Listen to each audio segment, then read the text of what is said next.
Hello listeners, आज हम सब सुनेंगे उपन्यास 55 खंबे लाल दीवारें जो कि उषा प्रियंवदा के द्वारा लिखा गया है का पार्ट 3। तो अभी तक आपने सुना था कि बस के जाने के बाद फिर उस नीची सड़क पर सन्नाटा लौट आया।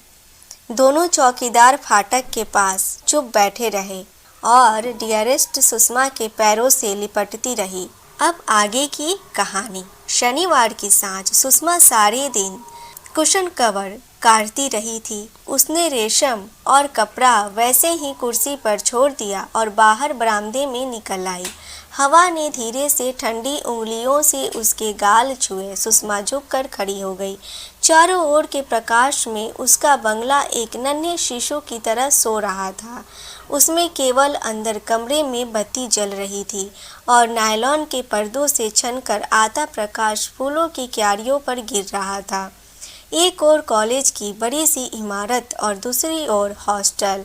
कॉलेज के उस ओर टीचर्स क्वार्टर्स के लॉन पर दो धूमिल आकृतियां टहल रही थीं। आने जाने वालों की गतिविधियों पर दृष्टि रखने के लिए दुर्गा शास्त्री होंगी, सुषमा ने सोचा। सुषमा ने आंखों को विश्राम देने के लिए उन्हें हथेलियों से ढक लिया। घिरता अंधेरा और संध्या की सहजता उसके शरीर में किन्हीं गांठों को खोलने लगी। एक अपरिचित सी शांति उस पर छा गई। ऊंची चार दीवारियों के अंदर बसे उस संसार से उसका मन दूर अलग हो गया। अपना अस्तित्व भुलाकर वह एक बिंदु मात्र रह गई। शरीर को ढीला छोड़कर कुछ भी ना सोचती हुई वह अंधियारे की शांति को पीती हुई देर तक खड़ी रही। सुषमा मीनाक्षी के स्वर से उसने मुंह पर से हाथ हटाए और सीधी उठकर खड़ी हो गई। अंधेरे में क्यों खड़ी हो? मीनाक्षी ने कहा। ऐसे ही, सुषमा ने उत्तर दिया। तुम अपना ब्रॉकेट का बटुआ दे सकोगी सुषमा? मीनाक्षी ने कुछ रुक कर पूछा। सुषमा बिना कुछ कहे अंदर गई।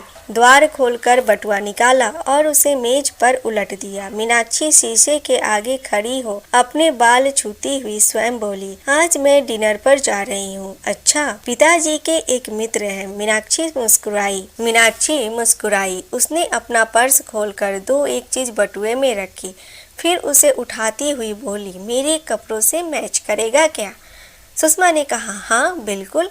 इतनी खोई खोई सी क्यों लग रही हो? नहीं तो। मीनाक्षी ने छोड़ी हुई अपनी बात पूरी की। पिताजी के मित्र हैं, उनके सुपुत्र कुछ महीने हुए विदेश से लौटे हैं, किसी काम से दिल्ली आए हुए हैं। वह मुझे डिनर पर ले जा रहे हैं। अच्छा, अब मैं जाऊं, नहीं तो देर हो जाएगी। मीनाक्षी के पैरों में जैसे पंख लगे हों। सुषमा उसमें आए परिवर्तन से चकित थी। अपनी वेशभूषा के प्रति मीनाक्षी उदासीन ही रहती थी। उसे किताबें पढ़ने का शौक था, उससे भी अधिक उनका नाम सुनकर रौब जमाने का। पर इस समय उसके चेहरे पर ऐसा भाव था जो अपनी शादी की बात सुनकर नीरू के चेहरे पर आता था। सुषमा बटुए से निकली, मेज पर पड़ी चीजों को उठाने लगी। लिपस्टिक के दाग लगे दो रुमाल, एक चाबी, एक मुड़ा तुड़ा कागज जिस पर एक टेलीफोन नंबर, एक पाउडर कॉम्पैक्ट। उसने कागज रद्दी की टोकरी में फेंक दिया। बाकी चीजें उठाकर श्रृंगार मेज पर रख दी। फिर वह बाहर नहीं गई, अंदर के बरामदे में निकल आई। रसोई में भी सन्नाटा था। भौरी बैठी हुई साग काट रही थी। सुषमा को हमेशा लगता था कि यह घर उसके लिए बहुत बड़ा है। हर महीने कुछ न कुछ नई चीज लाने के बावजूद अभी 2 कमरे खाली ही पड़े थे। सुषमा को अकेलापन घेरने लगा। उसने सोचा कि किसी के पास थोड़ी देर जा बैठे, पर कपड़े बदलने और बाल संवारने का प्रयत्न उसे बहुत बड़ा लगने लगा।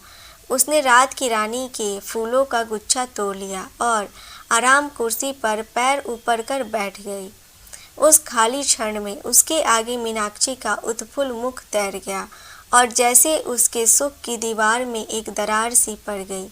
वह ना जाने क्या क्या सोच उठी। ऐसे अवसरों पर सदा वह खीन हो उठती और उसे अपने माता पिता ही दोषी प्रतीत होते। यदि कुछ परिस्थितियों वश सुषमा का विवाह न टल गया होता तो आज उसके भी सब कुछ होता। एकांत शामों का साथी, घर, मोटर, बच्चे। सुषमा ने सायास इन विचारों पर पूर्ण विराम लगा दिया। फिर वह अनायास ही नील के बारे में सोचने लगी। बहुत दिनों से उसे नील की कोई खबर नहीं मिली थी। उसके ना आने से सुषमा को चैन सा मिला था। पर इस समय हाथ में सुवासित फूल लिए नील के बारे में सोचना उसे बहुत स्वाभाविक लगा। अकेलेपन में हरेक के मन में एक मूर्ति उपज आती है, चाहे वह काल्पनिक हो या यथार्थ।